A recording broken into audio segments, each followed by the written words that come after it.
Hello everyone, welcome back to our YouTube channel Appify. So today in this video I'll show you how to block someone on LinkedIn. So without getting further delay, let's jump into our video. First of all, open up LinkedIn app. Make sure you have already downloaded LinkedIn app on your device. Now go to your profile icon on top left corner.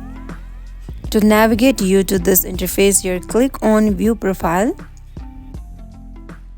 Now here tap on connection.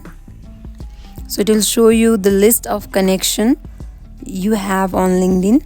Now let's say I want to block this person, then simply tap on the name of this person, and here you can see 3 dots on the right side. Click on it. Next, tap on report or block.